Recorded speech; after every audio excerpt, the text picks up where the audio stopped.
Okay, so thanks again for being here. Thanks to the University of Naples, L'Orientale, for hosting us, and also to the Center for East Asian Studies that has sponsored the event. It's a great pleasure for me to have a colleague and a friend like Dawid Rogacz. We have met across different conferences across the world, and we share very similar interests because we are both fascinated by the Chinese intellectual history, I would say, and particularly on the interpretations and use of the past that are made both more purely philosophically, but also in a more politically concrete way, I would say. So we are fascinated by theories of historiography, by utopianism, by techniques and interpretations of historiography.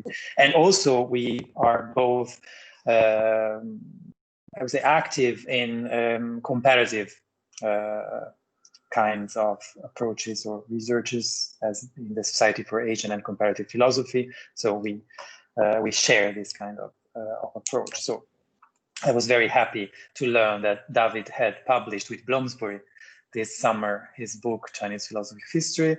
I think it's a very important and valuable contribution to our understanding of Chinese philosophy. And again, also in a comparative sense. I think it's a very interesting reading and important insight for people working on other philosophical traditions who might better understand the relevance of opening their perspectives to the Chinese intellectual world. So as said, we will have two introductory remarks from two of my colleagues and friends from the University of Naples, Professor Chiara Ghidini, who teaches East Asian Philosophies and Religions here, and Professor Donatella Guida, who teaches Chinese History. So we try to have the both parts of philosophical and historical approach. So please, I would like to ask Chiara Ghidini to give her introductory observations on the book and on the event. And please, Chiara. Yeah, thank you very much. So I take Federico's intention to keep this talk informal. So I will refer to Dr. Rogacz as Dawid, and I hope he doesn't mind. Yeah. So, well, of course, I thank Federico for this opportunity, and I also thank Dawid because this gave me the chance to be more aware, if I needed to, of my limits when it came to knowledge and some kind of epistemological issues.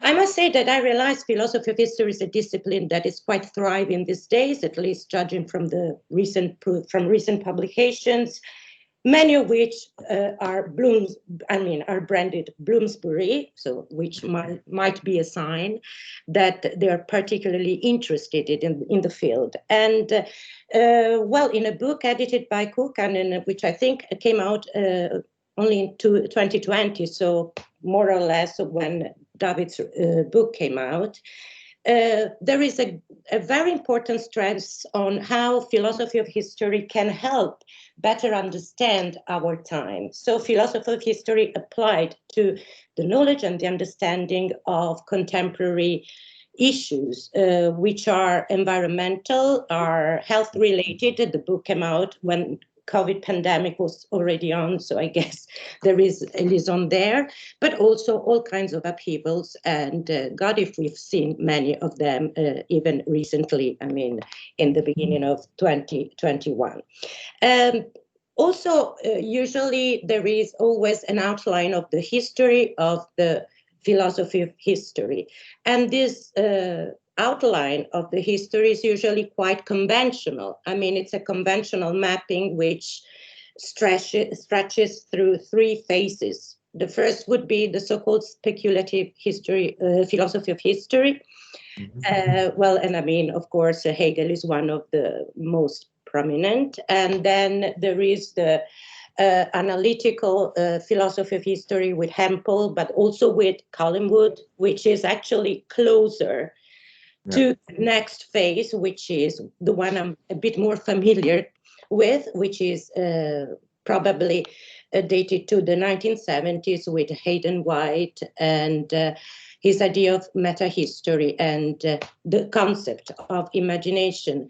Obviously, well, Hayden White, when we come to Italian historiography, was very much criticized by two great scholars, Arnoldo Momigliano on the one hand and Carlo Ginzburg on the other. But it's also because there is an issue between meta-textuality and extra-textuality. I mean, there are a lot of issues when you deal with narrativism, which is actually the one option of the philosophy of history, which was taken also by Japanese authors.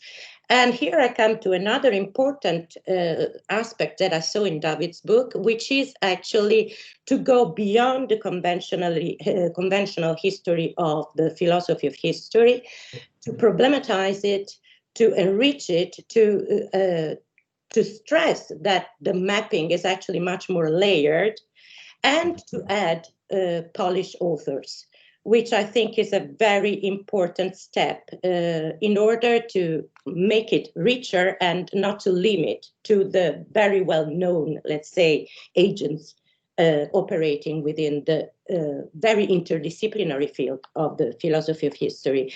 And David also, asks about this idea of of meaning in or meaning of history, and has to deal also with the definition of history. I mean, what is history after all? Everybody quotes Bloch, but obviously there is so much more to that. And when it comes to China, even authors like von Ranke are quite important because they did have an impact both on Chinese intellectual history or historiography and on the Japanese one. I'm sorry if I talk sometimes about Japan, but that's actually my main field. So the idea of a philosophy of history regarding China has been dealt with.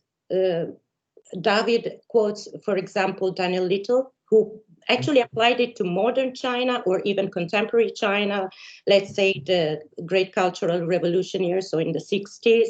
But I do guess that David's is the first comprehensive book on the philosophy of history applied to China. And what is also very interesting is that he, let's say, dwells a lot on the problematic issue of terminology, which, yes, of course, terminology as applied to the Chinese context. So the idea of how to say philosophy of history, I mean, the conventional way, which takes up a term borrowed from Japanese neologism for philosophy. In Japanese, it would be Tetsugaku by Nishiyamane in the late 19th century, but also other ways like the concept of history and so forth. So this is obviously great, but I think that his let's say that his way of dealing with terminology goes far beyond the issue of China or of the Chinese context. And I'm sure that he would talk about the terms historiosophy and on the difficulty when you have the English term history, philosophy of history, and what this entails let's say, in interpretative terms. And I'm going towards the end because I cannot really, I think we all want to hear David, not me, but also the term holism, because for people dealing with Buddhism, it's a very recurrent term, but when applied to the philosophy of history, maybe it's good to actually explain it in detail so that one doesn't get too confused. And this actually leads me also to maybe understanding Hegel's interpretation as not necessarily so dissimilar when compared to Chinese philosophy of history. Also Hegel was, to Hegel, the term holistic was actually applied, and Hegel did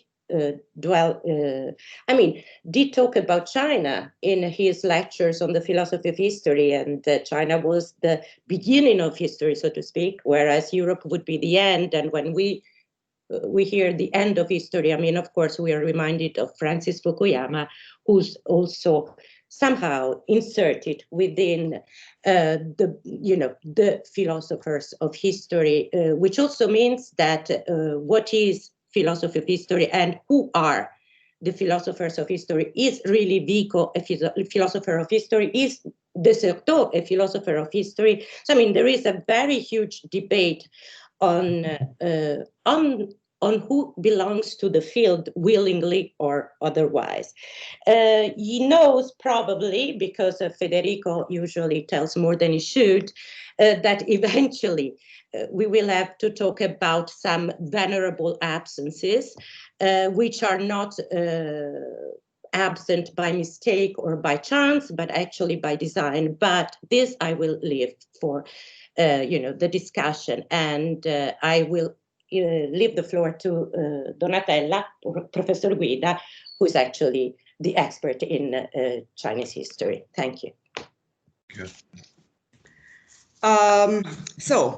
Thank you, David, for coming, if I can use this word, in this situation. Thanks to Federico also to have introduced your book to us.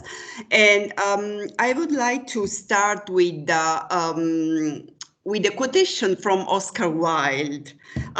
This is such a brilliant work. I wish I wrote it, because it's really the long-awaited comprehensive essay about Chinese philosophy of history that we were waiting. And so it was really interesting for me to read it, and I think I will read it over and over again. The crucial point in a Confucian's perspective is the definition that you make very clearly in the beginning, explaining that this term philosophy of history includes both philosophy of the historical process and philosophy of historiography. And this distinction is very important for any student of history, but even more so for Chinese context, because as I hope my students know, there is a gap between what is the so-called reality and what is the perception or the description of it. And every Chinese historiographer has to follow certain rules, because the aim of history is to unravel and to show that virtue has to prevail and the mandate of heaven must be accomplished. So history is the field, both in time and in space, where philosophy can prove itself. And no historiography can be done without a proper interpretation. So we can say in this what you call the holistic vision that history is where the Tao itself can be seen, can be followed. So this holistic vision unites both Taoism and Confucianism, and so we can see the intertwine of both schools. This effort to follow this display of the Tao reminds me more of anything else of Sima Qian's effort to build up this sort of Zhongshu, this comprehensive history that goes down from the Yellow Emperor to his times. And of course, he's just trying to understand what kind of meaning has human history, because of course Chinese history identifies with human history itself.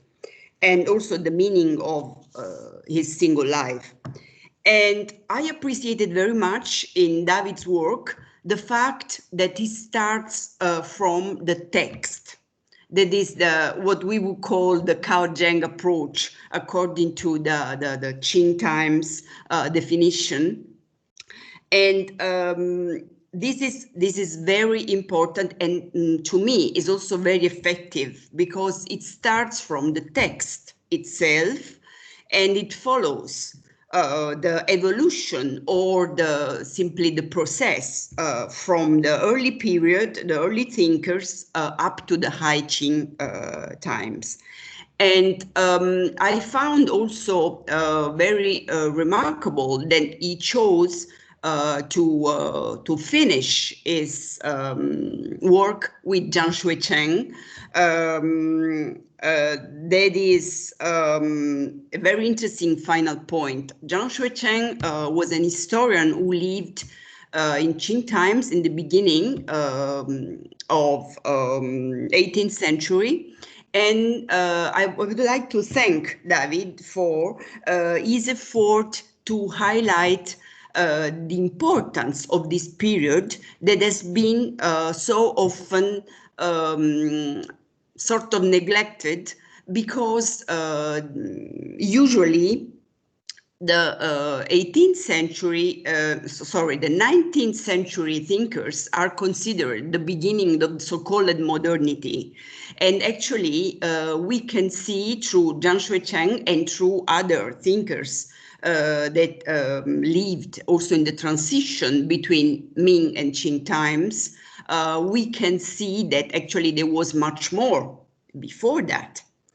And finally, I would like also to underline that it's important what you wrote about the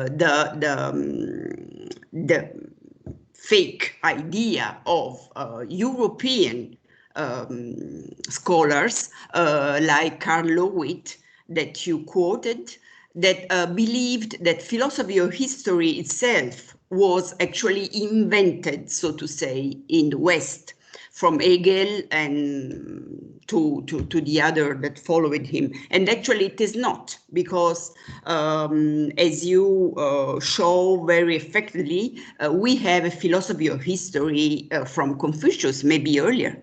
So we have to, the effort of us, like as Orientalists or Sinologists or Yamatologists or whatever, is also encompasses also this task to show things in the right perspective. So it's not like everything has been too much Eurocentric, or at least it is to the mainstream culture. So this is another stronghold of your book. I have some questions for you, but I will leave to the discussion, and so now I think it's time for you to speak. Thank you. So thank you, Professor Ghidini, thank you, Professor Guida. And now we can start our actual conversation. So my role, as I said, would be very limited. I will just interview David, basically. So I would start following up on what my colleagues have both observed. For a long time, we have been said in the West that China had no philosophy at all. And now you tell us that China has a philosophy, and has a philosophy of history even. So my first question is exactly about this aspect. So your use of, first of all, of philosophy as something that you give it for granted. I mean, we can apply to the Chinese context. We are both active also in the European Association for Chinese Philosophy, and I'm very happy that among our guests here we have Jana Roschke, who was the founder of the association. So we both give for granted that we can use the term philosophy when talking about China, but this is something that has been debated for such a long time, right? And more specifically, philosophy of history. So I would like you to tell us something more about your choice of the terms, what you mean when you talk about philosophy of history, and also making reference to some other terms that you use, especially in the introductory part, and then also in the conclusion of your book. Historica, historiosophy, philosophy of historiography. So what kind of differences do we have among these terms, and how can we use them in the Chinese context? Thank you. First of all, I'd like to thank you for the invitation of the University degli Studi di Napoli Orientale, which is, as I guess, the oldest, right, school of Asian and Chinese studies in Europe. And I really wish I could have been in Naples now because it's snowing in Western Poland. There are no polar bears in Poland. At least they are not walking freely on the streets, but it's snowing. Yeah, the question, this is the question of an utmost importance for my work. And actually, I spent most of my discussions with my colleagues during many conferences when and where I told them about the project I'm working on, about the very issue of methodology, theoretical assumptions, and terminology. So yes, I pled guilty. I take philosophy as applied to China as something granted, most of all because I don't see where the reverse assumption would have led us to. And just as, for instance, Brian Van Norden, I generally perceive philosophy as intercultural phenomenon that is some sort of umbrella term for various ways of theoretical reflection upon the meaning of human life, in being, in this context, history, and the fact that the term was invented in Greece doesn't mean that Indian Brahmanas, darshanas as schools, and the same, all the more with Chinese Jia did not deal with philosophy. This is something I discussed in other parts of my work, but let's say I take it for granted on pragmatic grounds. Philosophy of history is a little bit more problematic, and of course it always entails a question almost automatically, especially when we talk to philologists, whether there was a term, philosophy of history. So of course we can answer with a joke that since there is no word tree in Chinese, there certainly are no trees in China, but of course the issue is more important. It is the case that the term for a certain sphere of reflection, let's say aesthetics, ontology, epistemology, in my opinion, comes to life usually along with maturation, if not conclusion of a certain tradition. The term aesthetics was found in 18th century Europe as applied to the philosophical theory of art and their values. The same concerns the term ontology, which was invented by Christian Wolff. But no one would say that Plato did not develop any ontology. And in terms of philosophy of history, the Chinese have their own understanding of philosophy, which is based not so much on the love of wisdom as search for the principle, Chung Li Zhi Xue. And what is important, I did not mention that in the English book, but it is mentioned in the Polish version of that book, that in the Chinese translation and commentary to Aristotle's Categories, Ming Li Han, from 1631, Li Zhizhao, Chinese Christian neophyte, writes explicitly that the Greek term philosophia is exactly the same what Chinese have in mind while speaking of Chung Li Zhi Xue, that is a learning or doctrines that seek the principle, the general principle of things. So this is a nice argument that even Chinese themselves considered these two terms as somehow denoting pretty much the same similar, let's say, more safer areas of reflection, and the same regards history. But as I insist, there are two terms for history in the classical vocabulary of Chinese philosophers. The one is gujin, which is created in the same manner as the modern terms such as daxiao for size or zuoyou, dongxi, namely by combining two opposites. And when the historians of China, the philosophers, are writing about Hao Gujin, they are writing about exactly examining history. And we have, of course, the other sense, which is shi, that originally denoted an office of an astrologer, scribe, fortune teller. With time, it started to refer to the official scribe, let's say historian, and then it started to be used with regard to particular historical works. So there is also in Chinese reflected this ambiguity that was marked by Chiara with regard to the modern Western notion of history. Or I guess in Italian, it's pretty much the same with storia, that it can relate to both histories as histories about history. In Latin, we have a strong demarcation between history as res geste and historia rerum gestarum, and it somehow vanished in most of the languages. Not so much in German, when where we still have some sort of distinction. Maybe it's not so strict between Historie and Geschichte, and it is still present in Polish. Between historia and dzieje for what is going on, simply what was going on in the past, the Geschichte, almost literally. So Chinese had this ambiguity preserved, and they reflected upon it.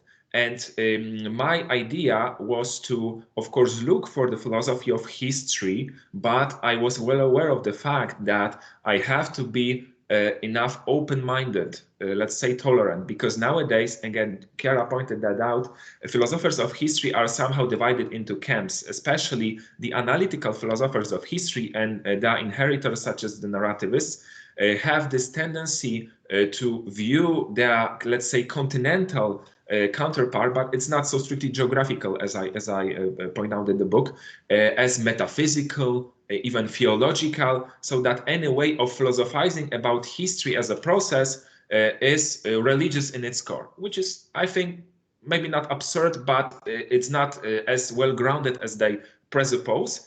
And on the other hand, of course, the classical continental philosophers of history, or I don't know, thinkers like Benjamin and others, would have this tendency to viewing the analytical part as merely theory of history, some sort of part of historical studies, purely academic endeavor that has no importance, no relevance whatsoever to history, understood as a process we are part of, especially nowadays in the phase of pandemic. We once again feel the history, that there is some history going on, or the last events on the Capitol and so on. We feel the history once again. So we also feel that this analytical presumption that all we can do is to have a look at the narratives, and even from a certain viewpoint, the logical or methodological or purely literally one, is not enough. And I tried, especially with regard to pre-modern tradition of Chinese reflection, to be open enough to acknowledge and include both philosophy of historiography and speculative philosophy of history within the very general notion of the philosophy of history as such. And I don't tend to believe, especially based on the overview of the survey of these 40-some thinkers, that a speculative philosopher of history necessarily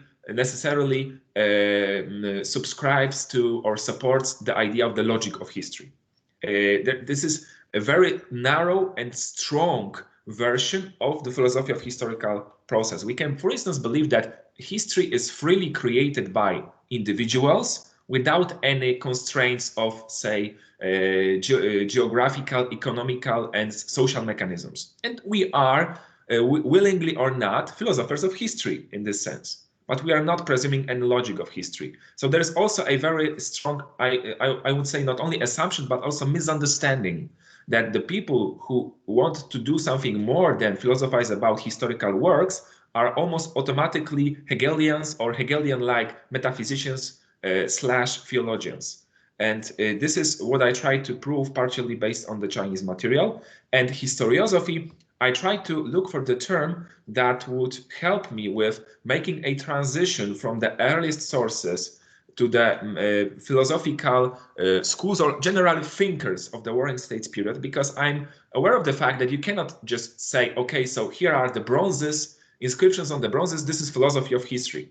That would somehow compromise my main enterprise, so to speak, or my main project. There are only scarce remarks, or if you have historical narrative that only implies some view of history, or works of art like the Book of Songs that contain some view of history therein, but do not elaborate on that, we cannot just then say, okay, so this is also philosophy of history, because in this case, we are making this term somehow meaningless. If it can be applied everywhere, it is useless.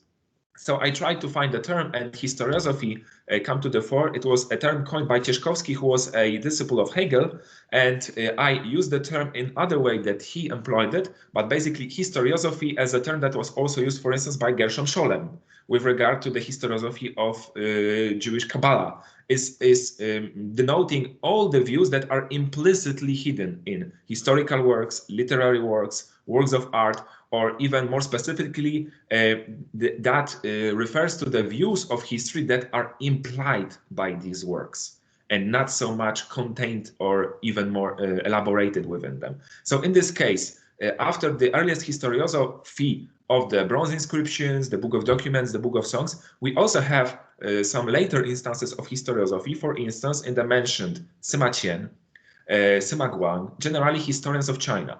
They were not philosophers, at least not in the totality of their works. There are also philosophical parts of their works I point out to. But for instance, when you read Sima Qian's narrative of Xiangyu, or actually 2 or 3 of them, you cannot really say that this is a philosophical work or philosophical essay, treatise on the role of individuals in history or the agency of heaven. But you clearly see by the way Sima Qian is narrating these events, the statements he's putting into the mouths of these interlocutors, which are different depending upon the part of the Shiji, that there is some historiosophy going on there. And this is the way I understood this term. I hope that maybe, because this term is really not so much used elsewhere at all, I really hope that it could work outside the context of China, because in the same manner we have Greek, Roman historiosophy, we have historiosophy of, for instance, Italian Neoplatonic thinkers like Ficino and others, where you cannot really say that they were philosophers of history, like purebred philosophers of history as Hegel or Marx. But there is certainly some sort of view of history that is absorbed within their commentaries or religious thought. So that would be my idea of the term historiosophy, with relation to the philosophy of history and all the other controversies. Okay, thank you. As anticipated at the beginning, we have decided to distribute the Q&A session after each answer. So it's easier also because the topic is so vast that we risk losing track. So if there are questions at this point on this specific aspect of the book, please raise your hand and I will moderate.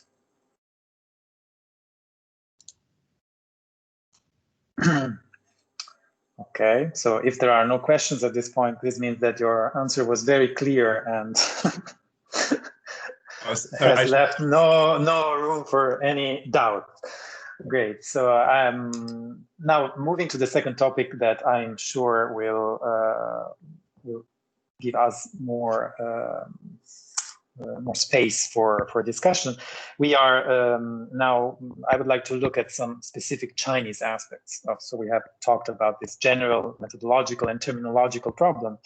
But in your book, there is a passage within what you call Chinese philosophy of history that is absolutely pivotal, I would say. And it's the elaboration of the famous theory of the Tianming, the heavenly mandate, that our students also know pretty well, I hope. And so my question would be your personal interpretation of the relevance of this Tianming theory within the history of Chinese philosophy of history. And also, 2 aspects in particular, the role of dynasties and the sequence of dynasties and of different political powers, political actors within this theory, but also the connection between this theory of the Tianming and what you maybe not explicitly, but somehow implicitly define as a cliche that we have about Chinese history, which is that Chinese history is cyclical. So we have this cliche that the Chinese view of time is cyclical, the Western modern view is linear, and the linear interpretations of time within Chinese intellectual history are just a minor part of it, are marginal until the encounter with modernity, but you have a different opinion about that, and this also reflects in your interpretation of Tianming. So my question is about Tianming in your view. Yeah, okay, so that actually splits into two separate issues, two separate questions. The first one is concerning the mandate of heaven, or whatever we like to translate Tianming, and then the very important issue of the cyclical views of history developed within pre-modern China. Starting with the Tianming. So you asked a very interesting question about the importance, in my own opinion, of this doctrine. So I would say that, of course, from the viewpoint of Chinese history, and the way the concept was used ideologically by the emperors of given dynasties, and all the more by the rulers that aspired to be an emperor or to found a dynasty during these periods of breakup, like southern and northern dynasties. It was extremely important, and you cannot really grasp the essence, at least, of Chinese history without having an insight into this concept. But with regard to the philosophy of history, I have an impression, and it is somehow confirmed when you have a look at the development of the ideas through the prism of my book, that after the theory somehow crystallized in its understanding, I don't want to say that it became almost automatically a doctrine, but when you observe its development from, let's say, even bronze inscriptions up to Zhongshu, then you see that after that it is much more taken as a given and either accepted, slightly reinterpreted, or contested than actually developed in an original philosophical way. And so the question about the doctrine of Tianming, or the concept of Tianming, is extremely important, especially for this warring states and early Han part. Generally, everything that happened before the common era, to use the Western nomenclature. So it happens to be that Tianming or Tianling, Mingling, and all the connections that I observe in the book somehow are the earliest attempts at philosophizing about history in China, as you can observe in these bronze inscriptions, in the Book of Songs, and so on. And this constitutes a kernel of early Chinese historiography without any doubt. And the Book of Documents, of course, we have problems, a very big problems with the reliability of the Book of Documents. But the Book of Documents, if we assume that at least some of the Zhongshu, some its part, is early, say, pre-Confucius, then this book has to convey already a very developed version of the theory of the mandate of heaven. And what I would like to stress here is, because you're asking about my view of the theory of the mandate of heaven, is that it was almost always approached as a political theory, as a Chinese version of the concept of divine rights, right? Like all the Western kings were saying, by the grace of God, I, Elizabeth II, or something like that. And there was nothing special, right? Ideological, or as Slavoj Žižek would say, greetings to Jana, pure ideology, right? But what fascinated me with Tianming the most is that it has some almost logical, or at least formal structure of a reflection upon the historical process as such. So, for instance, I observed that already in the Book of Documents, you can see that there are conditions that all these dynasties receiving or appointed by heaven and being withdrawn with a mandate have to fulfill. So the mandate is exclusive. Only one dynasty at a time can have a mandate, right? The mandate is not empty. there cannot be a situation when no dynasty does not have a mandate. There could be a period of chaos, but for instance, a peasant Liu Bang has been already appointed by heaven, although people are yet not aware of that fact. He will show to them, manifest as one that was chosen.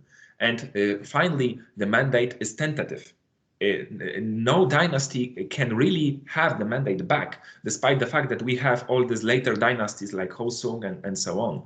But the Zhou cannot really have the mandate back. The same with the Han and all other dynasties.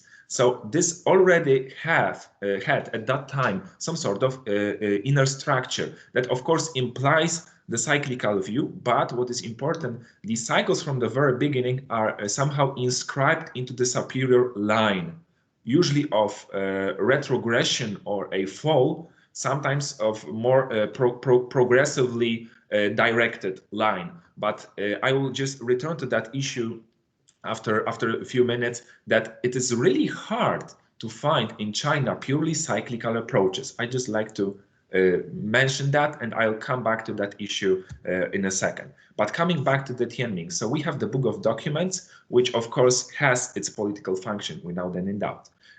All the more that there are speeches there, and we really cannot believe that they were reliably recorded after centuries, right?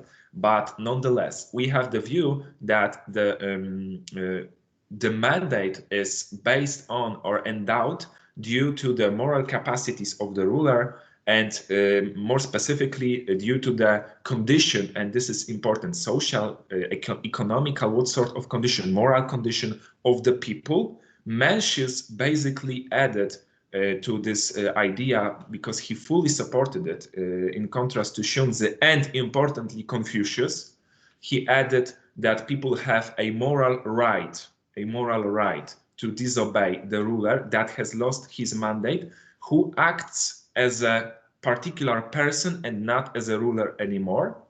And then I would say that the first stage is, of course, the Han theory of correlation and generally Zhongshu, or the whole Gumiang commentary tradition that after Zhouyan especially connected this with a theory that also natural disasters, or more specifically some sort of breakthroughs or unexpected, how to say, skipping the stages of history within the strict scheme of natural processes, like the succession of wuxing of 5 phases, or the succession of yin-yang forces is being made, as in the case of the Qin dynasty. So in this sense, we have finally a conglomerate we know as the theory of the mandate of heaven, where both, or not only both, social, moral, and natural omens or signs are somehow telling us that a mandate of heaven has been either appointed, given, or withdrawn. And in this sense, of course, this theory is very holistic, and it also somehow tries to struggles, I would say, with finding a connection or a continuous transition from the agency of individuals, mostly rulers, and the collective agency of the people. And this is also very important for the later philosophy of history that won't be so much interested in the fear of Tianming itself, but will be very interested in the issue of historical influence of individuals, their freedom, and the role of some sort of impersonal tendencies within history. So this is the Tianming idea. I really oversimplified it, but I'm still looking at the clock, so I want to come back to the topic of cyclical views of history. I know that was cruel, but I hope I will cast all the doubts out in the discussion. So cyclical views of history, as I said, cyclical views of history that would be purely cyclical are hard to find. Actually, I conclude that only 3 philosophers held purely cyclical views of history. It was Zhouyan, the founder or the main representative of the Yin-Yang school, who accepted the existence of natural cycles, Zhongshu, a later Han philosopher who argued for the existence of political cycles, and finally Shaoyong, who was deeply inspired by Buddhism and who advocated probably the most consistent and speculative version of the cyclical view of history at all.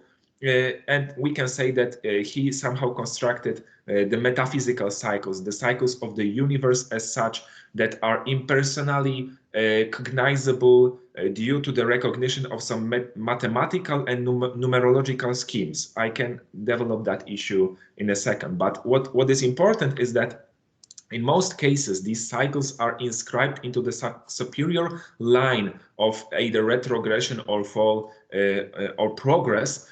With this progress is understood in a very specific way. So from the Book of Documents, Mencius, and all these Han era thinkers, up to the brothers Zhang and Zhu will find this idea, especially the Zhang brothers. I stress that they believe that the cycles are present within each cycle as in a matryoshka way. There is a cycle of a day and a cycle of an hour and so on, but nonetheless all these cycles are consecutively inscribed into the line of a fall or of a decline of a moral principle, which happens to be the principle of history in some moral metaphysical sense. And Zhu also believed that the matter itself, if we allow for translating qi in such a way, is also falling, is also retrogressively degenerated. So we see that the most characteristic part of this Confucian view was not so much purely cyclical. But then we also have philosophers that were not so much interested in the theory of Tianming, or even totally contested the fact that Tian is some sort of supernatural actor that is equipped with historical agency, that Tian maybe just denotes heaven, like sky, as a celestial being, a material thing. But they also try to connect these linear and cyclical themes, and these are the theories of the shi, of the tendency of history, mostly Chen Liang, Wang Tingshan, Zhang Juzheng, Li Zhi, and Wang Fuzhi. They also saw some sort of cycles, or I would say rather phases of the development of this linear tendency of history that have to be recognized. So we can live at certain stage of a cycle, but nonetheless we have a line that is present within the structure that unfolds, and the prominent individuals are somehow capable of seeing this before all other people, and in a limited way, of course, foreseeing the future unfolding of this tendency. So in this way, the cycles were a mediation between the linearity of inner structure of process of each of its stages and the superior tendency of the history of China and the world. Because it is noteworthy that Chen Liang distinguished the tendency of history of China from Tianxia zhi or Tianxia zhi Tonggu Jin zhi shi. So we have this idea of a tendency of the world, which is somehow only just left there without any comment. What does it mean that there is a separate tendency of Tianxia and of Zhongguo? But what is really important is that we have many purely linear approaches to history that were developed on the Chinese soil, and I just have a look at the conclusion in my book. So I just mentioned them if someone still doubt that there are linear views of history. So the vision of Dathong, the Moists, the legalists, Lu Jia, He Xiu, Huan Tan, the authors of the Huainanzi, the Taiping Jin, Han Yu, Wang Ganshi, Liu Zongyuan, Li Gou. These are all the thinkers that represented purely linear approaches to history. Some of them distinguished some phases, stages of this process. Some of them just supported the, let's say, undifferentiated linearity of history. And what I would like to stress is that in the philosophy of history, or even more in the history of philosophy of history, there is often some sort of mixture, or even I would say a overlapping of the notion of a stage of history and the cycle. So basically, the cycle means for me that we are returning to the beginning. The fact that we doubt nowadays that such cycles exist doesn't mean the fact that in pre-modern times, most of cultures somehow represented in majority or minority, but generally came up with this idea of the cycles of history, which were modeled upon the cycles of nature, the succession of the 4 seasons. But the stages is something different. We can have, let's say, the Moist division of history that divides history into 4 stages. So we have the initial stage of war, then we have this ideal period of the sages who were inspired by this ideal of impartial care, Jian-ai.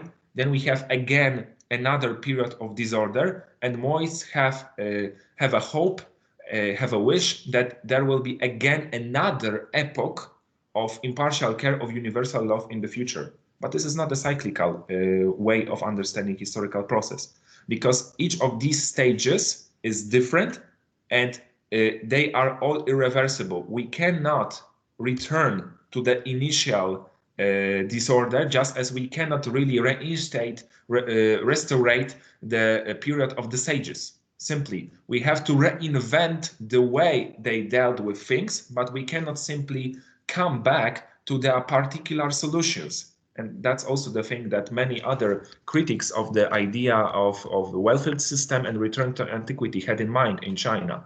So the cycles mean that we really can turn back the clock, that we start from the beginning. So for instance, Shaoyong, he divided history into epochs, then constituting revolution, and so we have era and era of eras that amounts to, how was it, 16 billion something years. And after the era of eras, the world is destroyed and begins anew. And there is no question of the differences or the some sort of implicit linearity between the stages, the cyclical stages of history. We're really starting once again. So I would also be careful with using the word cycle at all with regard to the philosophies, the speculative philosophies of history. And if we have that in mind, we'll realize that there were only 3 purely cyclical philosophers of history in China. So I would agree with Federico that this is a cliche, but what we can do as sinologists or philosophically oriented sinologists is to destroy that stereotype after a careful study of respective philosophies of history. Since we have that in hand, we can just show to the people. It's really dangerous to be involved in some sort of abstract discussions. Donatella mentioned Levitt. So all these arguments are very abstract in their nature. They presume, for instance, that philosophy of history, first, this is one premise, is a successor of the theology of history, most importantly that of the St. Augustine. So since we don't have Christianity in China, we don't have philosophy of history in China, voila. Very simple, right? All the people in the room are convinced. But if we are involved in this sort of argumentation, we can be really defeated. So we have to adopt another argumentation, which is very exhaustive. It was. But it is a little bit more inductive, let's say bottom top, rather than other way around. And if we have these concepts, then we can really show that all these ideas were very sophisticated, complicated, and it was very, very hard to me, honestly, to find, after all, despite the declaration in the introduction, common denominator of these views of history. So that the title is Chinese Philosophy of History, but there is no such a thing as one Chinese philosophy of history. The title should go in plural, right? So this was said by the author. And I really think that we have to think of Chinese philosophies of history in the same way as we think of Western philosophies of history and all other philosophies. There are currents, thinkers, maybe not schools, but camps, no matter. We have really different wings and circles of allies and enemies, polemists and supporters. And we only have some sort of umbrella term like philosophy of history that serves us for pragmatic purposes to delineate or, let's say, shed a light on some under-investigated, under-examined, under-explored area of Chinese thought, but nothing more, right? So I also hope that would be my last word regarding this question. Sorry for it took so long, that I really also don't believe that there is one single Chinese philosophy of history at all. This tradition was extremely sophisticated, internally diversified, and ambiguous. Thank you, David. Yes, you're right. We still have to fight in the 21st century with this essentialism, right, of which is a problem for every culture, but even more so for us who work on Chinese culture in maybe, as it's our case, mostly in the so-called West. So we have to strive to demonstrate there is no such thing as the Chinese essence, the Chinese thought, that somehow predetermines how China will develop, because this is something that we consider ridiculous when thinking about our own cultures, right? We give it for granted again that within the Italian, the German, the French culture, the British culture, you have different positions, you have debates, you have equally strong proposals and ideas. And when we look at the Chinese side, we struggle with this. We must also say that this is a problem that derives from the Chinese culture itself, that has praised the cult of unity also in terms of presenting some kind of unified ideology from China to the rest of the world. And this is something that we still see today. So we should blame both the Eurocentrism, but also the image that the Chinese culture itself has tried to give, this praise for the fact that, you know, when you see the not the press conference, there is no such thing, but when the Communist Party of China communicates their decision, you just see the unanimity, and you know nothing about the debate that happened behind the scene. And we imagine that, of course, there were debates because we see the results very often, reading about people arrested, and we imagine that this is the result of some kind of internal struggle, but it is not communicated that way.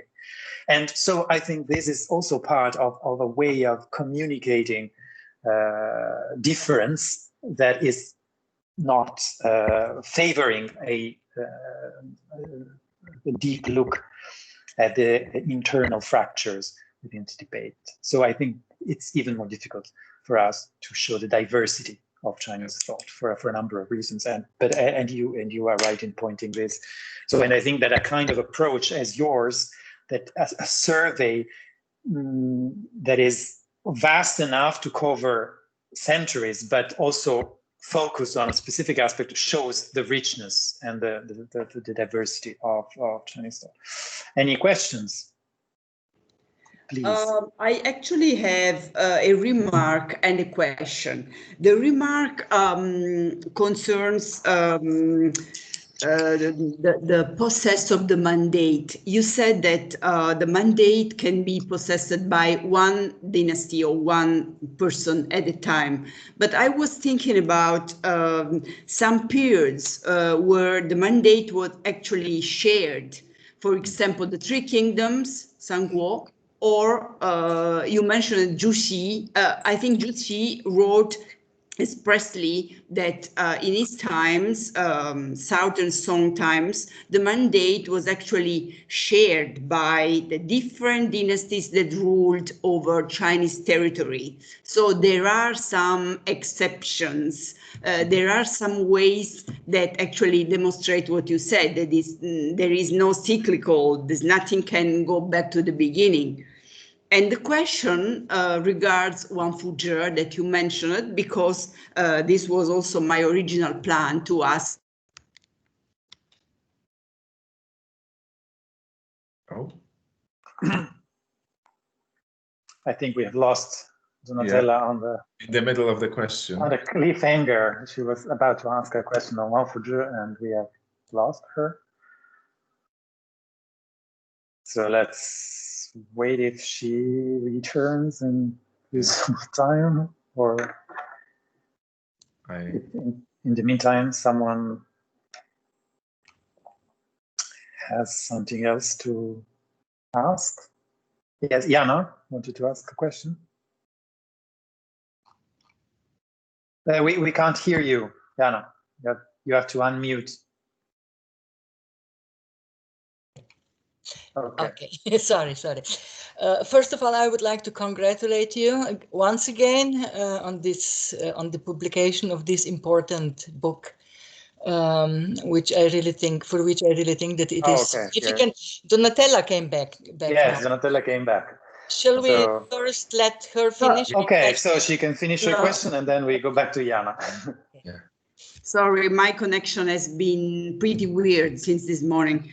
So I was asking about Wang Fuzhi. That was originally was in my mind to ask you about, because I love Ming-Qing transition, and I would like to ask you to expand about Wang Fuzhi, especially about this issue of the mandate, because if I'm not mistaken, Wang Fuzhi said clearly that the Qing actually did not possess the mandate. It was not possible. So actually the mandate, it was like rubbish. You know, he came to say that the mandate had never existed. So I would like to ask you to say a bit about this. Thank you. Thank you. So the first question, I agree with you. I just said that in the book of documents, in this classical formulation that was then supported by Mencius and Zhongshu, it was supposed so that at the time there is one dynasty that holds the mandate. The post-Han era, the three kingdoms, and all the time of chaos when we have conquering, competing northern and southern dynasties, it's a time when even three sometimes dynasties at the time just claim that they have the mandate. Of course, the situation of Jushi was different because we have the southern Song, and it was also touched on by Chenliang, who was much more, let's say, intolerant towards the Georgians than Jushi was. But I do not recall an exact passage that says so about the Tianming, that it can be divided by two countries, but I'll have to look for it. Thank you for that. But that doesn't necessarily seems to be in contradiction with the thought of Jushi, because he was not concentrated on that issue. In fact, it seems that he just accepted some sort of the popular elaboration, exposition of the theory of the mandate of heaven, but he was much more interested in the way the principle is manifested in history, and he did not focus so much on the notion of some quasi-personal actors such as heaven. He had a tendency towards equating the Li with Dao of history, but still the principle is somehow the superior notion of his thought, as was of the Chen brothers. But the most cases when Jushi in his writings in the philosophy of history used the term Tian was Tian Li again. So I would say that Jushi, who believed that the principle is one but the manifestations are many, would have said that there could be various mandates of heaven throughout the world, mandate of heaven of the Khitans and so on. But there still be one principle that is manifested in these ways of ordering the state and the people. That would be Jushi-like mode of thinking of the mandate of heaven in this sense. It was definitely not an inclusive one, especially because the manifestations, the Shu from this motto, Li Yifen Shu, are connected with the matter. And the matter is what people are constituted of, and the matter is also changing historically. So when Jushi thought of different nations, cultures, he was mostly thinking of the matter. It is not a coincidence that the Jushi used the term Wenqi in his writings. Of course, we can translate it into some sort of temperament and so on. But it is instructive that in these writings, he also wrote that Wenqi is degenerating throughout time. So he had this tendency of thinking of cultures or if we can translate Wen in this way, because it denoted their customs and morality and so on, moralities, not the Dao De of Juxi, of course, as somehow connected strictly with the geographical, social, and generally material conditions of the people living in respective nations. And I wrote that paradoxically, Juxi somehow anticipated Wang Fuzhi in that matter, that he thought of matter and all the material environment as changing historically. But he insisted essentialistically that there is still some immutable presence or immutable principle of history that is manifested in these various material manifestations. So I didn't know that passage, but that not surprise me. That is a very good question. And Wang Fuzhi, yes, Wang Fuzhi did not use the concept of Tianmin. He was very skeptical towards it, but as I insist, he found a very peculiar place for Tian nonetheless in his philosophy of history, which is often presumed or taken for granted that Wang Fuzhi was totally not interested or denied the existence of heaven and so on, which is not true, especially if we have a look at his Duthungjianwen and Sungluen, which are the most important works for us for reconstructing his philosophy of history. So Wang Fuzhi not only did employ the concept of heaven, but he also distinguished heaven as it is, or heaven in itself, Tianzhi from heaven as it is known by men, Zhenji. And by this distinction, by distinguishing these two maybe aspects of heaven, we should say, he pointed out that there is some sort of directly unrecognized, mysterious presence of heaven in history. So as he wrote that in a passage that uses exactly the same formulation as was used in the Book of Documents, namely Tian Jia Qi Shou, which means that heaven as if use the hands of. This is the exact formulation that occurs in the Book of Documents in the sense of Kantian als ob, was present in the writings of Wang Fuzhi when he wrote that heaven used the interest of Qin Shi Huangdi, of China's first emperor, his Si, in an incomprehensible and mysterious way.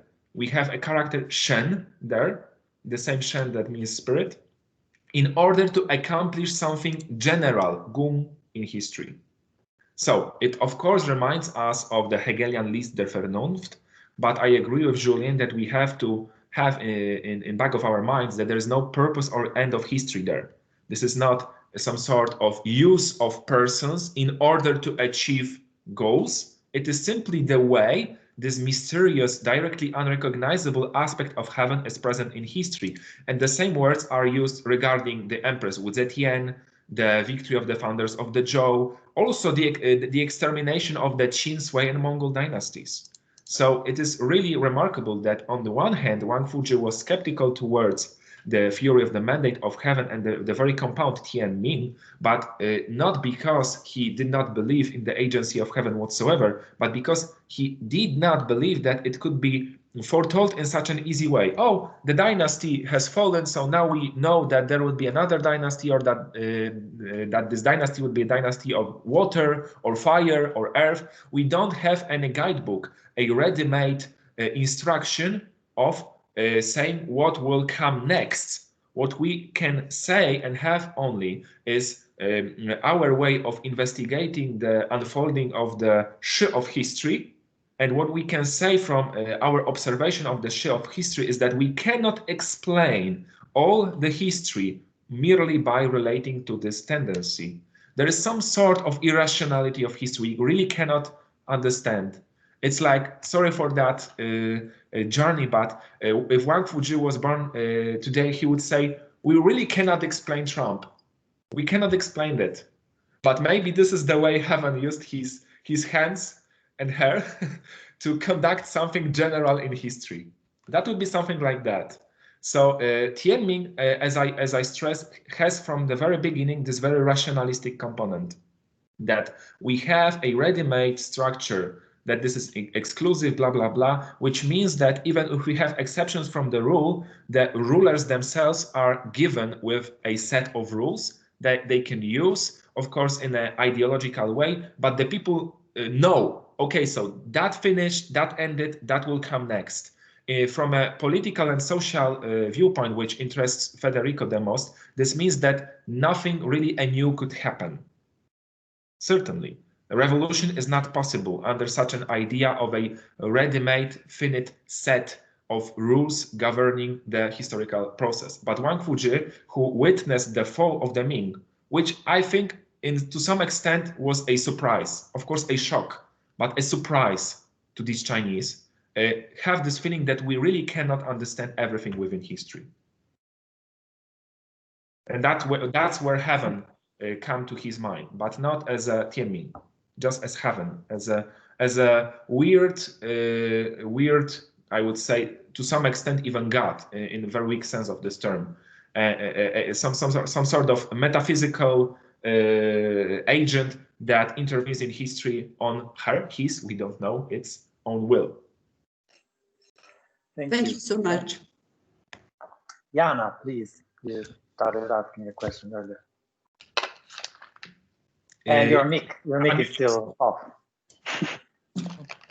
Let's forget it. Okay, I also have one short proposal only, and then a question which also regards Tianming. Well, my proposal is, I was thinking when you were talking about this cyclic view of Chinese history, and of course I fully agree with you that this view of cyclic Chinese history is a Eurocentric one, and it is not only a cliche, it is a prejudice, and a very dangerous prejudice, because it can be easily connected to this whole idea of the innate conservatism of the Chinese culture or thought or history. But on the other hand, of course, this linear view of history is also very highly problematic in my view, because history is still, it has to be viewed as some kind of correlation, you know, between repetition and progress, and between continuity and change. Mm-hmm. And so I was thinking about, wouldn't it be a better schema to think about these historical developments in terms of spirals? Yeah. Not linear and not cyclic. Okay, this was only my proposal, thought I had when I was listening to your presentation. But my question also relates this Tianming. I would really like to know, because I saw you have also studied a lot of contemporary Chinese sources regarding the philosophy of history. And first of all, I would like to know how the contemporary Chinese scholars interpret this traditional concept. Do they just decline it as a kind of superstition, or is it a tool that cannot be used anymore? Because I think that also in a theoretical way, it is important, this Tianming concept, because it is one of the main elements that define the holistic nature of Chinese history and historiography. You know, because all the political measurements or all the rulership is connected somehow, or can be expressed through cosmic events and vice versa. So in a theoretical fashion, this is highly, I think, interesting idea or concept. So I would like to know what the contemporary Chinese scholars think about it, this issue, and also if they connect it to any way with the nowadays highly fashionable ideology of Tianxia that was brought about by Zhao Dingyang. Yeah. Okay. Thank you for the remark and the question. Regarding the remark, I agree with you, and I think I use that term, but even then, in addition to the spiral views of history, there are purely linear views of history in China nonetheless.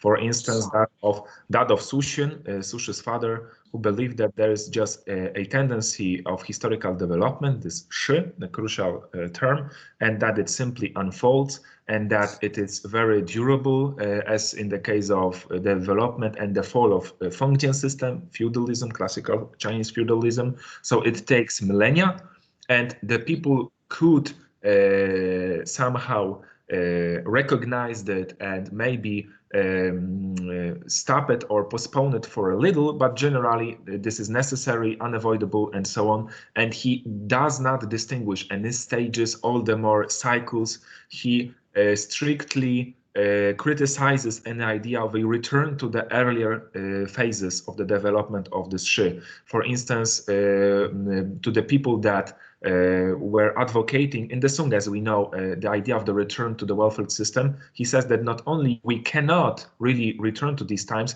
but also we don't have actually an idea how to do that, because that would imply a migration of enormous amount of people to various parts of China, resettling them, and so on. So Xuecheng was a thinker who even used the term that is the closest counterpart of the modern notion of progress in China, which is zhu, because he was writing zhu, like entering, zhu. So he was writing that the shi itself tends to expiring, but we people can use it for the zhu of certain social institution. So the progress was not placed within historical process, but within social institutions that could or not benefit from the development and recognition of this impersonal tendency. So this is a point that we still have linear views there. Of course, most of them view this line as divided, mediated by various cycles, stages, and so on. But what I mean by saying linearity, maybe that was not so clear, sorry for that in the book, that it is the vector, the very vector. If we have the idea of a fall or progress, we have linearity that is inscribed there. Like we believe that from the point A to B, there is a fall. So we can make this arrow the line of a fall or of a progress. In purely cyclical concepts, you cannot have that. So Chinese are famous, and I think that it is all the more clear after my exposition of their reflection of thinking of history in the macro scale. So what I want to say is that many of them thought of history in macro scale as a line, and they viewed cycles only as stages, or let's say low order mechanisms within this macro structure of history. The question about the modern reinterpretations of Tianming, I don't feel as an expert in that topic. In fact, I'm now working on the Chinese philosophy of history in 19th and 20th century, and I'm sitting a little bit in the 60s of the 19th century in the self-strengthening movement with some forays into Mao and Li Dazhao, but I still have not researched that thoroughly. So as I know, there are thinkers that try to revive that. I think of Jiang Qing as an example, most of all. I know that he's somehow deemed a weird thinker, but this is a reinterpretation nonetheless, right? He's one of the thinkers, contemporary thinkers, that does it quite explicitly. There are some interesting points in paradoxically two-way meaning regard the role of Tian and generally viewing Tian as some sort of a guarantee of political order, which could be seen as the essence of the idea of Tianming, not necessarily its direct content. So the question, of course, arises, especially following this mode of thinking that was expressed by Zhang Zhidong, that we have Zhongti Xiyong, whether we are looking for some sort of followers of the direct content of this theory, or rather the idea of transcendent legitimacy of political power in general and its presence in history, in contemporary Chinese reflection. The second being the case, I think that we will find many new Confucian thinkers who subscribe to such a way. of thinking. And Zhang, Qin, Tu Weiming, I don't think that we have so much of them, but once again, I will work on them maybe next year, if heaven helps me so. So I think that at that time I'll be more competent to answer this question. Sorry, I'm very sorry that I cannot do this by now. So thank you very much for this information you have given. I think it was quite inspiring, and I will now wait, very excited for this.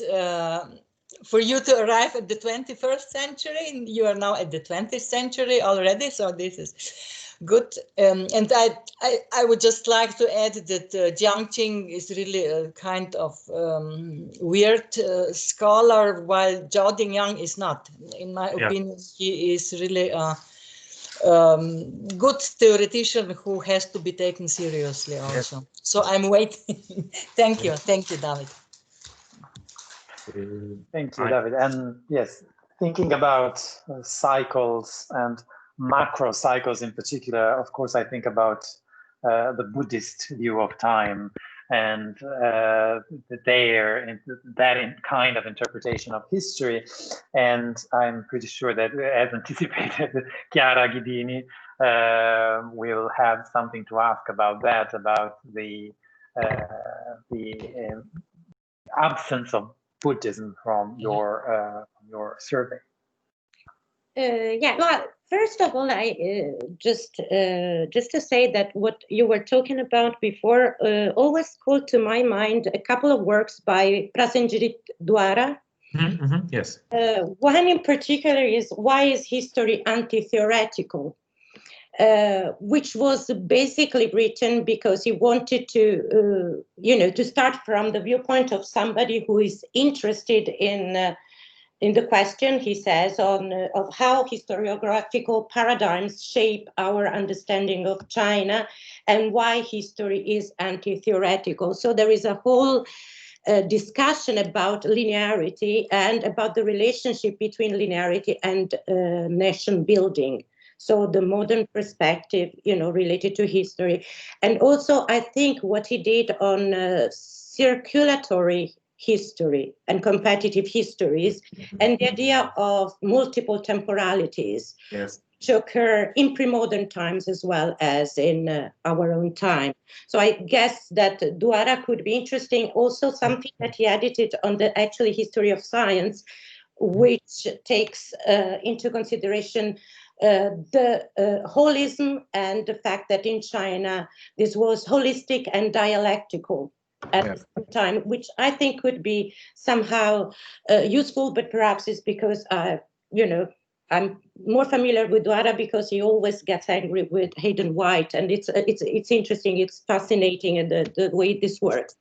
Now, yes, so you knew that I would come with a question because in your book you state why you actually don't talk about, don't go into the 19th century somehow to avoid the impact of Western epistemologies, and I understand that.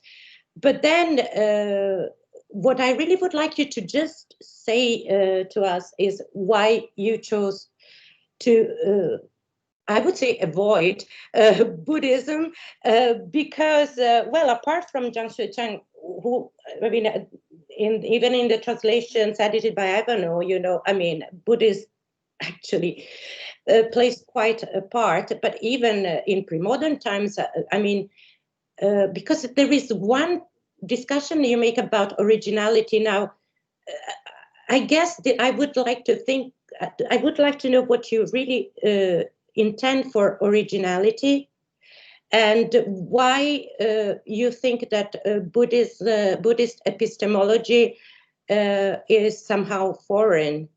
We have here one person who's actually working with a translation of sutras and planning to say, and actually said, that, for example, Buddhacharita in Chinese is probably a Chinese work. Yes. And I guess there are lots of Chinese sutra which are actually Chinese. So, how do you, so why not Buddhism? Yeah. So avoiding is a nice term. Exclusion is not so nice.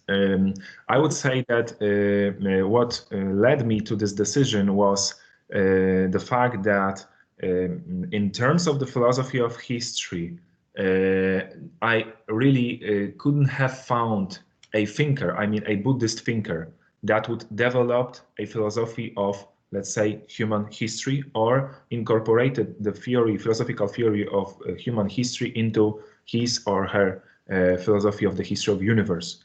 So that was my main motive. And then I, of course, stood in front of the dilemma whether or not devote, let's say, hundreds of hours in order to explore the Buddhist canon, looking for, 2 or 3 sentences. And I've done that with regard to Confucian canon, and I was done. I had a look at the Buddhist scholars, at Chinese scholars of Buddhist philosophy, and I really still couldn't have found there. I'm not saying that Buddhism did not have any influence upon, say, Chinese historiography. It had, but as I mentioned, criticism of Buddhism had an even greater impact. And there were many eclectic ideas from the very beginning, like that Buddhist devotion helps the emperor to receive heaven's support. And that did not find, let's say, a common widespread espousal. So it also reduces Buddhism to a tool of achieving a Confucian defined goal, right? So this is the basic problem, and of course the subsequent dilemma. As for epistemology, I don't recall I mentioned that it was totally alien to Chinese. In fact, I tend to believe that in terms of precisely Buddhist epistemology, this is a place we should look for an implicit Buddhist roots of many Neo-Confucian views of history. And I stress that from time to time, especially with regard to Shaoyong. So Shaoyong is the most Buddhist among Confucian philosophers of history in China. Not only because he sees history as a succession of universes, which is a very Buddhist idea, and Chan Wing-Cit criticized Shaoyong. He wrote that this is Chan's work from his famous source book in Chinese philosophy about Shaoyong's scheme of history. The whole scheme is as arbitrary as it is superficial. The idea that one word succeeds another is evidently Buddhist influenced. So this is an ultimate offense. And I don't consider that an offense, but I agree that this is a Buddhist influenced idea. And Confucians did not have, let's say, so much imagination before Buddhism coming to China as of thinking of words. Not to say that the very term for word that we use nowadays, shijie and sekai, is very specifically Buddhist, because it connects with the concept of generation and the concept of a circle. So this is a circle that is outlined by people living in the same generation. But we can live in other worlds after our death, and there are other universes with other devas. So this more recalls me, let's say, late Vasubandhu, or generally Yogacara eschatology, than anything that I can find in China. So this is important issue, that we have a different notion of time, of world there. And I really decided we have to exclude something, after all, that would entail also an engagement with purely Indian categories, and this somehow draws me from the main purpose of the book, which was already huge at that time, which is a reconstruction of the Chinese philosophy of history. So this is my exclusion. But Shaoyong also, he, in terms of epistemology, as you mentioned, he used the concept of non-dual knowledge, the concept of no self, wu wo. So when he criticizes, as I write, that we cannot really grasp history from subjective perspective, he means that somehow we should, he's not writing that there is no subject as Buddhists would do, but that we should grasp the entire universe as such things in the world from non-subjective perspective. And his words that the present is called the present when it is seen from the perspective of the present, but from the perspective of the past, it is the future of the people that lived in the past. Like we are Caesar's future, right? But Caesar is our past. This is like total repertoire of the critique of Zheng Zhao, that is in his Zhao Ruan treatise on the cause, as we might translate it, generally Madhyamaka criticism of time. And this is incorporated into the writings of Shaoyong. And Jushi and other thinkers also criticized him for being a little bit crypto-Buddhist. The same goes for Wang Ganshi, who was also inspired by Buddhism and its ideas of, let's say, the idea of transcendence or Buddhist escapism, maybe even, because he believed that these sages are only spirits acting in the world, but generally their cognition somehow exceeds the limits of human body, and he used the word Shen in a very non-specific way to the Chinese. Li Zhi, who became at the end of his life a Buddhist, as I recall, also referred to these ideas. I would say that Wang Yangmin too, because Wang Yangmin, in his very relict philosophy of history, he wrote that we can really grasp the entirety of history if we only have an insight into our own nature, because since our nature is identical with the principle, and this principle, he agreed with Jushi, is somehow governing history, we can really, as he wrote, come back to the times of Yao and Shun in our minds after purifying our mind heart. So I would also say that this is a very Buddhist influenced idea. Of course, we know that there is a lot of such ideas in Wang Yangmin, and the very idea of Buddhist meditation and so on. I will not touch upon that. But I would say that even the idea of the principle of history, the very term Li, the Chinese intellectuals are, especially those of Confucian provenance, are terrified of pointing out to them that this comes from Fuzhi, that this comes from the Huayan metaphysics, the very distinction into Li and Shi. And then we have the Li, which is the principle of history, and Shi not so much as phenomena, but as events in the classical sense of this term, like matters. And we have this dualism in the Cheng brothers and Jushi in their philosophy of history that are terrified.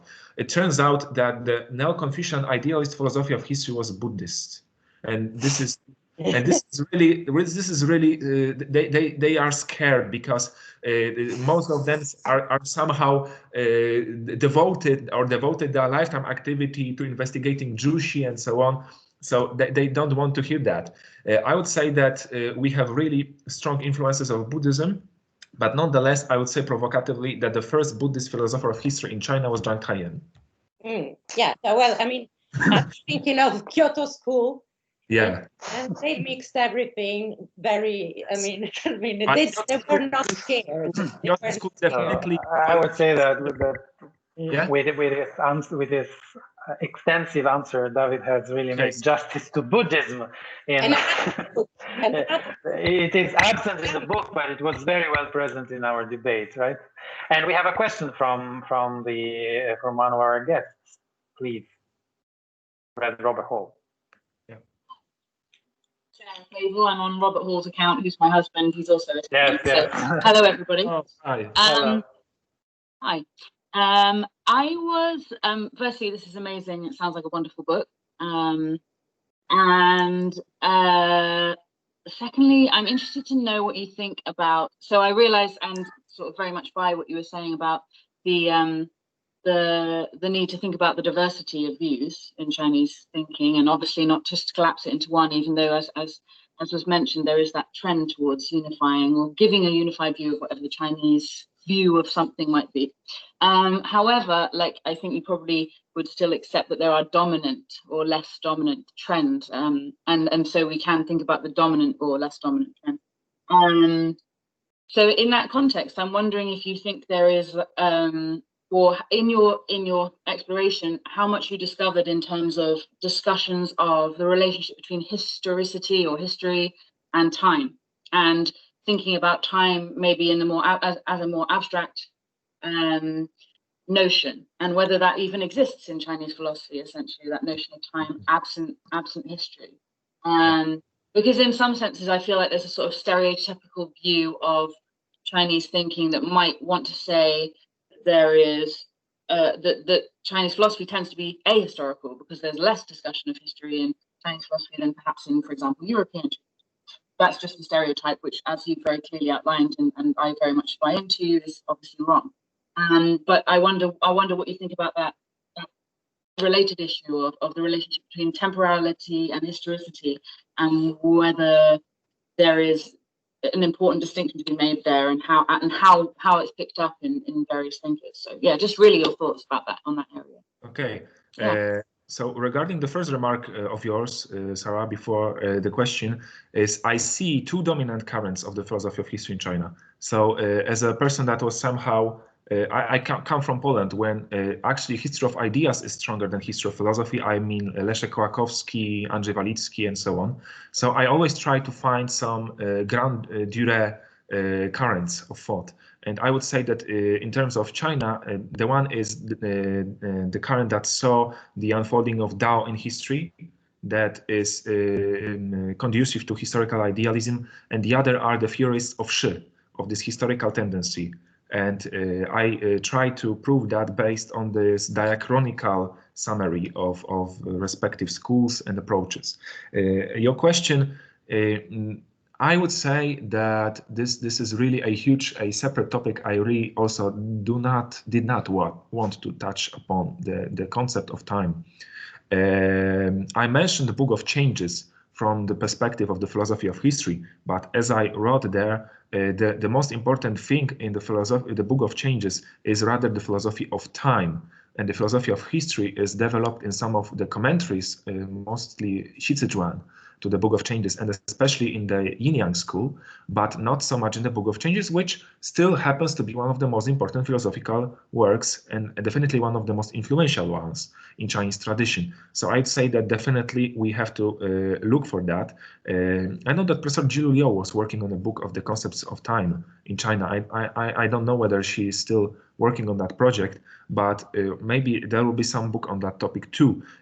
What I can say is that for now is that before Buddhism, again, Buddhism coming to China, we didn't really have, I think, in China at least a clear abstract concept of time.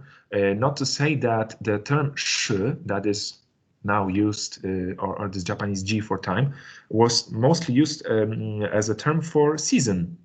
Like we have 4 seasons, but or we have a proper time in the sense of Greek kairos. This was used especially by Sun Tzu in the Art of War. So we have to seize the shi. Or Wang Chung also mentioned shi as one of the main contingent factors that determine history, the proper time. But the proper time is a political time. The shi is a natural time. The question is whether we have a time at all. A background time in its metaphysical sense in the Warring States period or Han period philosophy. I would really doubt that, but since we have Buddhism in China, then time comes to the fore as one of the main topics of debates. And it's not a coincidence that Zheng Zhao and all the Madhyamaka thinkers, which are one of the most subtle thinkers in this time at all, I think, what was going on in Europe at that time, reflected upon the category of time. Thanks, that's really helpful. I think it's really useful as an additional element of the picture of the differentiation from Western thinking, actually, or that period of you've been referring to in terms of the focus on philosophy of history. Thank you. Antonio De Caro, University of Brno, has a question, right? Or an observation. Hello, yes, thank you very much, and congratulations.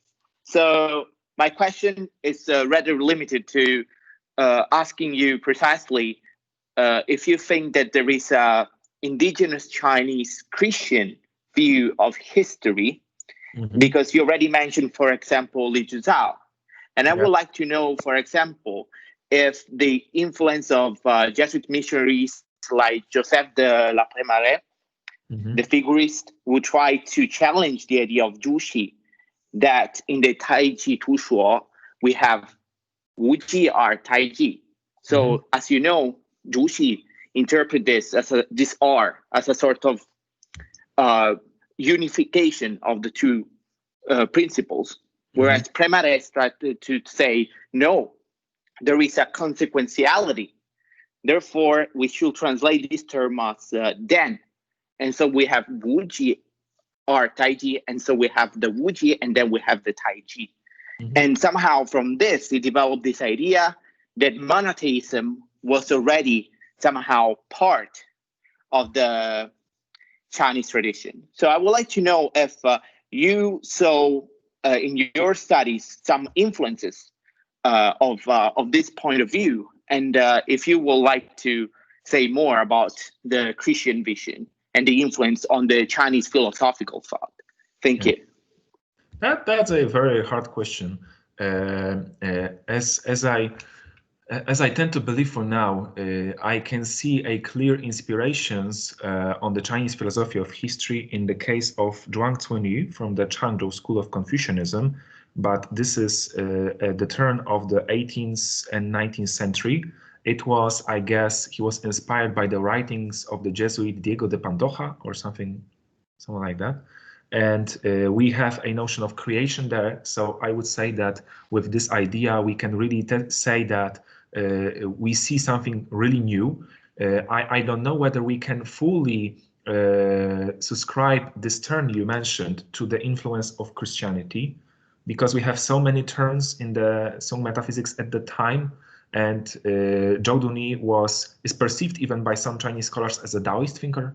So I would say that we need to have a more complicated image of these terms. I'm not really convinced fully that what you said could be fully explained merely by reference to some influence of Christianity, but they cannot be excluded, of course. About Li Zhizhao was not a philosopher of history, and probably none of these early Chinese neophytes was. But in terms of a general historical thinking, because I did not mention, philosophy of history and historiosophy are parts of historical thinking generally, the way we think of history. So this is the most general concept I operate with.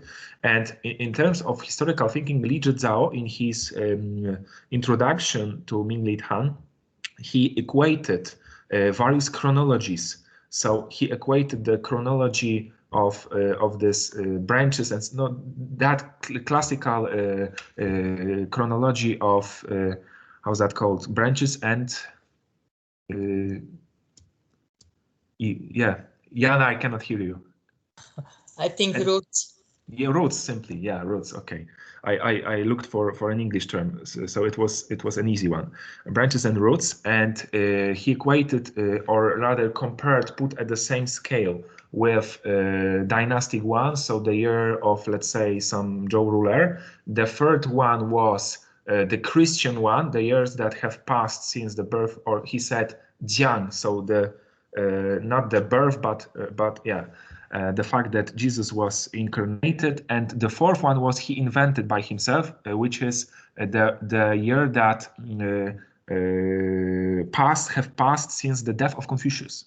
So while introducing Aristotle, he's writing that Aristotle was born, and then we have these years after Christ, after Confucius, in the, let's say, 12th year of the reign of the king Huan of Zhou, whatever, and in, let's say, the year of a wooden pig.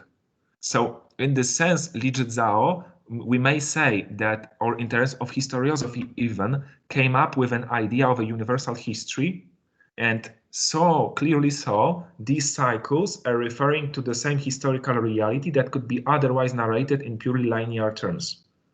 And also what he did there is to place Jesus and Confucius as both, as some sort of transcendent landmarks in the history of humankind.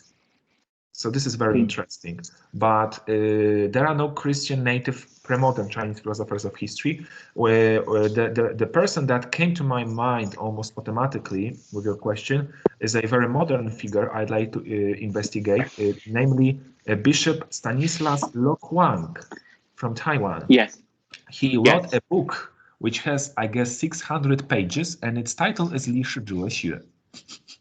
And he has another work in comparative Western and Chinese philosophy of history too.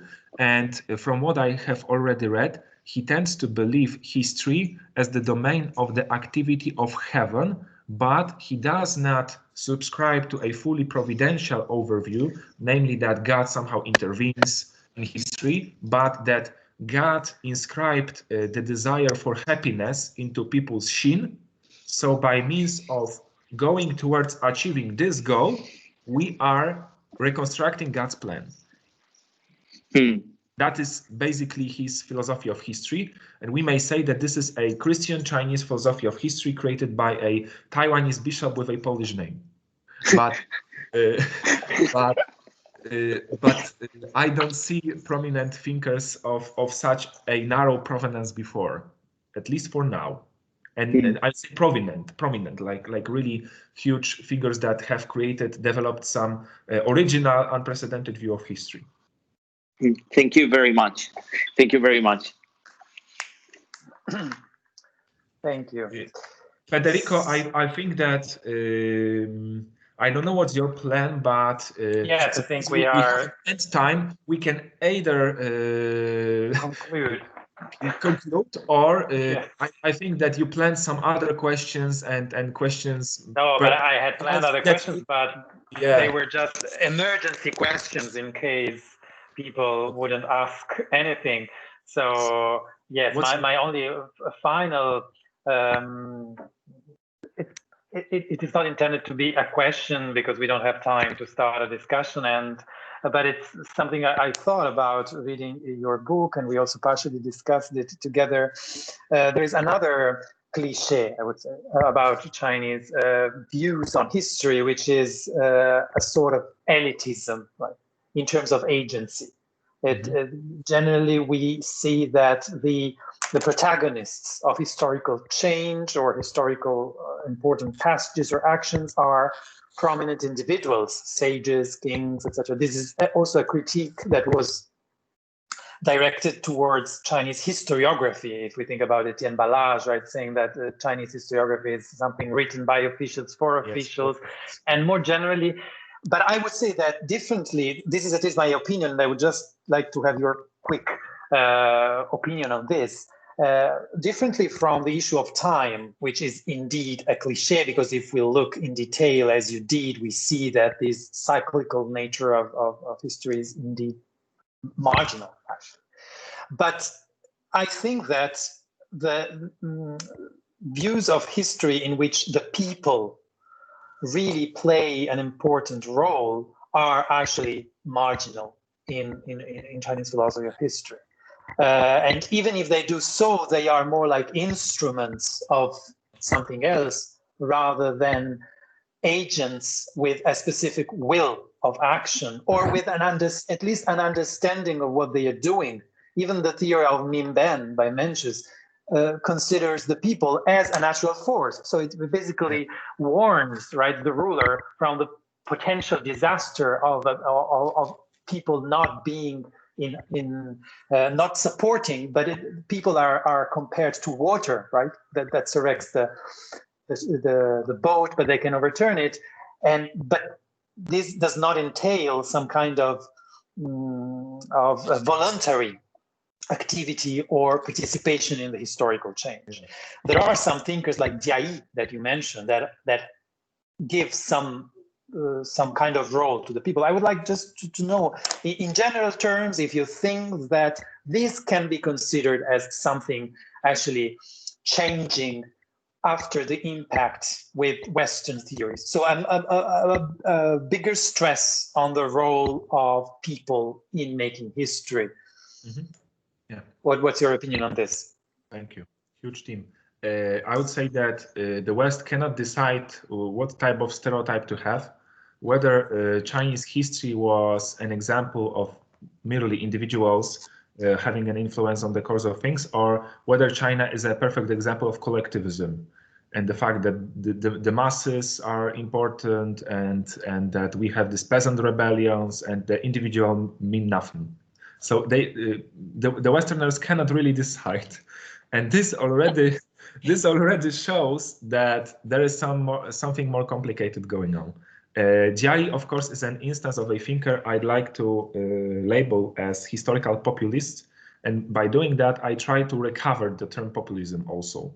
not only as a term, a category that refers to demagogy and all the phenomena that we are now witnessing in the world, but in the frontal sense of this term, that populism is an ideology that recognizes the people as the main political force or historical force. Of course, it tends to understand people, to conceive them in a very specific manner as a homogeneous body. Usually what they have in mind is the common people, especially the rural population, the folks, right?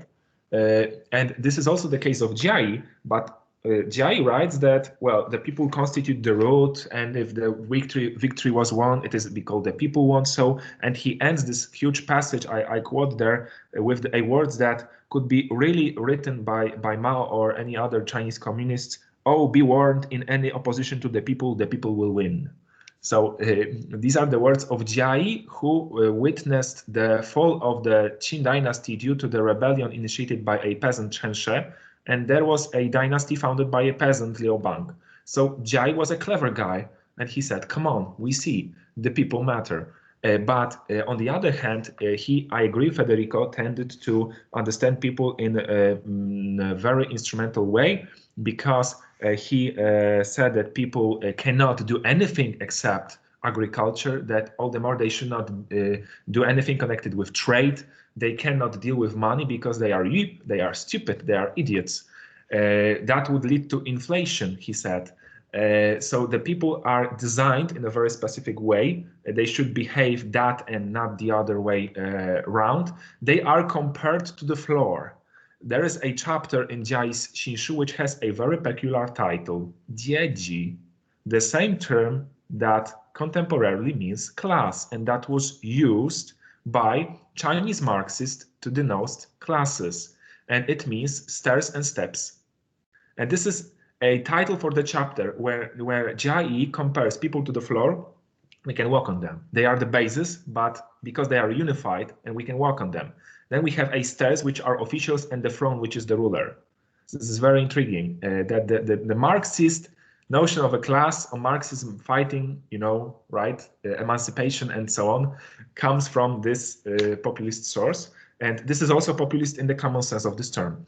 But I would say that we cannot be too anachronistic. And at that time, such an acknowledgement that Zheng means the care for the people, and that ruler has to take care of the people by any means, because this is, of course, in his own interest, but from a moral viewpoint, which Jiai represented in his essay on the faults of the Qin, this is a moral value per se. And I think that it was also for Mencius. If we have this Buzhen Zhenjixin, we have to take care of the people. It is not only the case of our, clever way of behaving, realpolitik, and so on. It is an additional argument, I would say, that came there. And the context is that Jiai is somehow trying to persuade the Han rulers to accept Confucianism as the basis of their rule. So we should also be aware of that context, of that background. Well, in the later development of the Chinese philosophy of history, I would say that we have as much individualist approaches as it would be good to say collectivist one.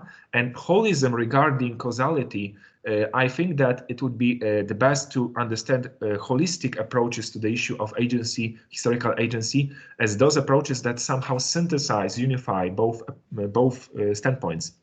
For instance, already in this Tianming approach, we see that there is a clear struggle for finding some sort of continuous transition from the influence individual has upon history to the role of, let's say, human collective social groups.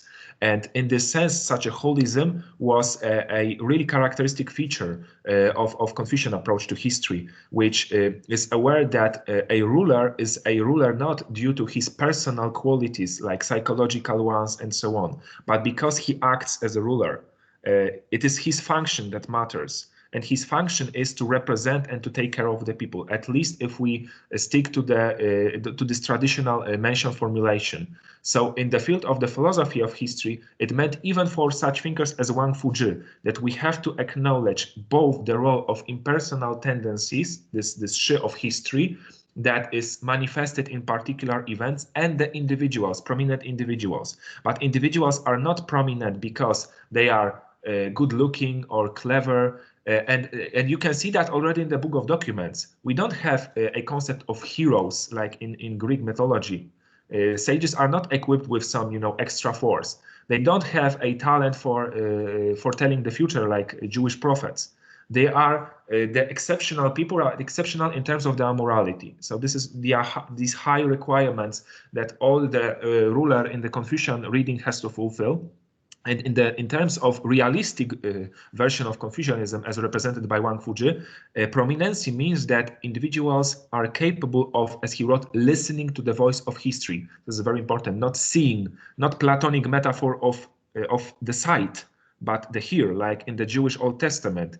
We hear that, like someone's running. It is very subtle. It is a developing tendency. It could be barely observed. So listening to the voice of history and reacting properly before other people. So there is no cause and effect relation there.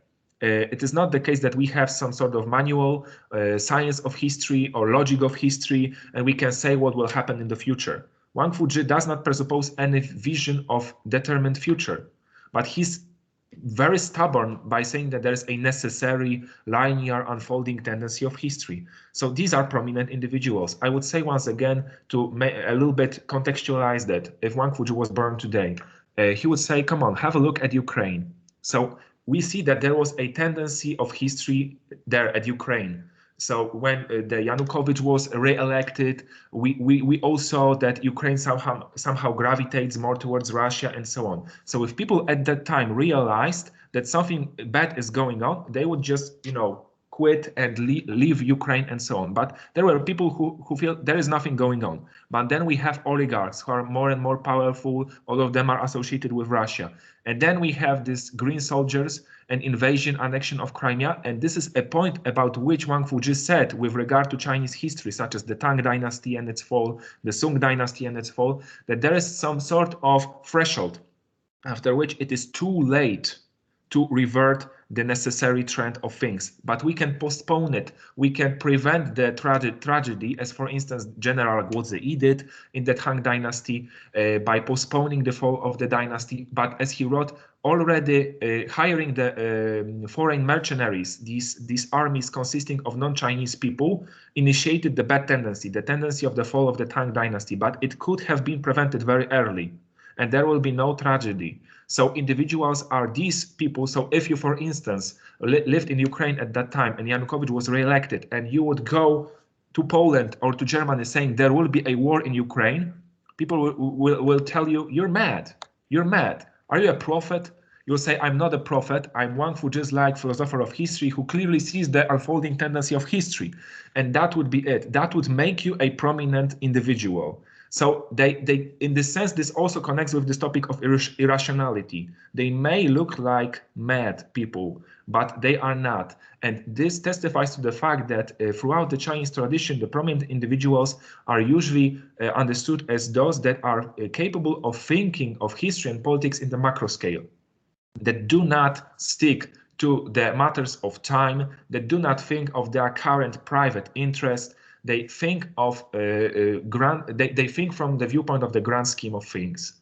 And in this sense, we can have prominent individuals which are the sages, but also the rulers. The ruler could be an idiot. He doesn't have to be a sage, but he could be a prominent individual that has a great impact upon historical process nonetheless. The same concerns Confucius, who was not a king. He was the sage, but if we preserve the term Shenzhen for the creators of Chinese civilization, as some Chinese thinkers did, we have then many prominent thinkers that are neither sages nor rulers, but they could be also prominent individuals if they have an efficient effect, influence upon the people, and for instance convince them to prevent some events like Chenliang, appealed to the Chinese to prevent the barbarians from the north, to unify the Chinese nation once again, and so on. So in this sense, he also is a prominent individual. So prominent individuals are prominent due to impersonal mechanisms, and this makes this holistic concepts work in terms of avoiding both Scylla of individualism and Charybdis of collectivism. Okay. well, I think some of our students might feel overwhelmed at the end of this survey, magnificent survey of so many characters, right, and events. But I'm sure that they will have a lot of food for thought, especially since some of them are in their process of preparing their exam of Chinese history. So I think this has been a very useful way for them to get even more scared, I think, before the exam, because they will realize that there is so much to know and to understand. But yes, so I found it fascinating that we could connect all these reflections from imperial or pre-imperial thinkers to our current era and to our dynamics. And really, I mean, the problems are always the same, the questions are always the same, and the fact that the majority of people cannot listen to history, and even those who can often lack the following passage, which is the will to act, which is another point, because you can understand history, but then you have to act. You have to decide whether you want to act or not, and that's another key passage. But we don't have time also to address this other philosophical issue. I hope maybe in the future we will have some kind of discussion on this aspect, on the aspect of will and freedom of action, agency, maybe in a comparative perspective. That would be something fascinating, also connected to what we have said today.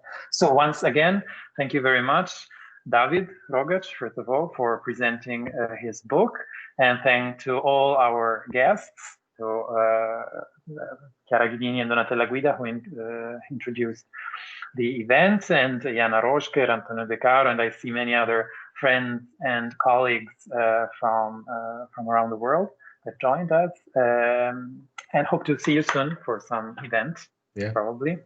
We do not anticipate anything, but we are preparing something else with some of the people who are here. Thank you very much, and have a nice day, everybody. Thank you. Bye.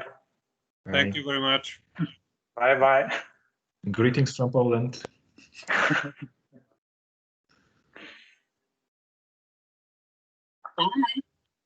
Bye. Bye-bye. Thank you. Bye. Bye-bye. Federico, may I leave? Yes, of course. I was trying to understand if I have the just a second. Okay.